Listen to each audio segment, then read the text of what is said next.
পরের দিন যখন বাড়ির উদ্দেশ্যে রওনা দিলাম, তখন আমার মনের কোণে শুধু একই কথা বারবার মনে পড়ছিল। বাসে বসেও একই কথা বারবার ভাবতে লাগলাম। কি হয়েছিল সেদিন? আমার সাথেই কেন হলো এমন? যদি আমার গলায় সেই মন্ত্রপুত মালা না থাকতো, তবে কিভাবে রক্ষা পেতাম?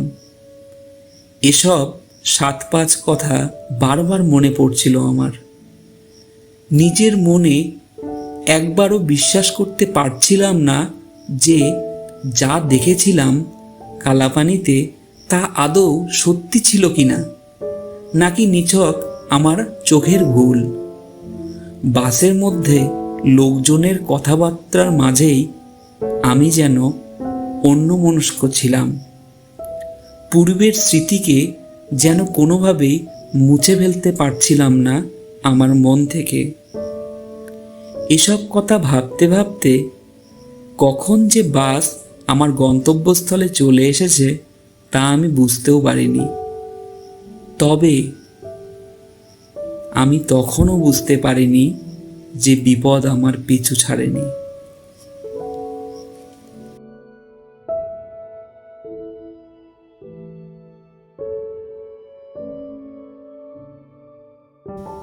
কিরে, অর্ণবের গ্রামের বাড়ি কেমন লাগলো তোর? সব ঠিকঠাক ছিল তো? গ্রামের বাড়ি কোনো অসুবিধা হয়নি তো তোর? রাতে ঘুম হয়েছিল? আর তোর পিসা ফোন করে বলেছিল যে তুই নাকি আরো একদিন থাকবি? হ্যাঁ বাবা, না মানে কোনো অসুবিধা হয়নি, সব ঠিকই ছিল, ভালো ছিল জায়গাটা। বলতে গিয়েও বলতে পারলাম না যে সেদিন কি ঘটেছিল আমার সঙ্গে। বাবার এমনিতেই হার্টের সমস্যা রয়েছে, তার উপর এসব শুনলে আরো ভয় পাবে, তাই পুরো ঘটনাটি চেপে গেলাম। এর আগে বুঝলি, আমি একবার ওদের গ্রামের বাড়ি গিয়েছিলাম, ওই তোর পিসির বিয়ের পর। তারপর আর যাওয়া হয়নি আমার। তখন ওই গ্রাম ছিল একদম জঙ্গলের মতো, দিনের বেলাতেও কেউ যেত না। তবে এখন তো সব অনেক উন্নত হয়ে গেছে, ঘরে ঘরে বিদ্যুতের কানেকশনও পৌঁছে গেছে, এখন আর আগের মতো নেই। হ্যাঁ বাবা, এখন অনেক উন্নত হয়েছে, বাস তো সবসময়ই চলছে ওই রাস্তায়, অনেকেই যায় এখন। হ্যাঁ রে, তুই স্নান খাওয়া দাওয়া সেরে রেস্ট নে, এতটা দূর জার্নি করে এলি, পরে না হয় বিকেলে তোর সঙ্গে অন্য কথা বলা যাবে। সেদিন সন্ধেবেলা আমি হালকা কিছু খেয়ে ঘুমিয়ে পড়েছিলাম। হঠাৎ মাঝরাতে আমি ঘরের মাঝে এক ঠান্ডা হাওয়া অনুভব করি, সঙ্গে এক বিশ্রী পচা গন্ধ।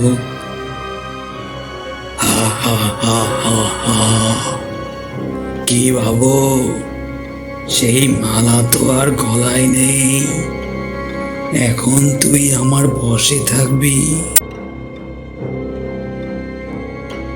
এই মালার জন্যই যত অসুবিধা, যা দূর হ। শুভর ঘর থেকে কোনো কিছু পড়ে যাওয়ার আওয়াজ পেলাম মনে হলো। এত রাতে শুভ কি করছে? নাকি খোলা জানালা দিয়ে আবার চোর ঢুকলো নাকি? গিয়ে দেখে আসি তো একটু।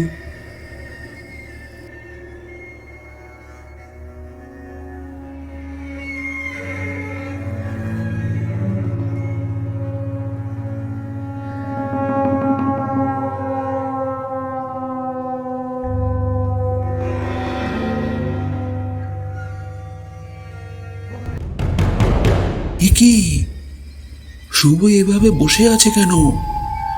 আর ঘরের অন্ধকারের মাঝেও ওর চোখগুলো জ্বলজ্বল করছে ইটের ভাটার মতো। এ তো সাধারণ ব্যাপার না। তবে কি শুভর উপর অশুভ কারো ছায়া পড়েছে? আমাকে এখনই সাধু বাবাকে জানাতে হবে। আমার ছেলেটার বড় বিপদ তো। না না না, আর দেরি না করে এখনই যাই।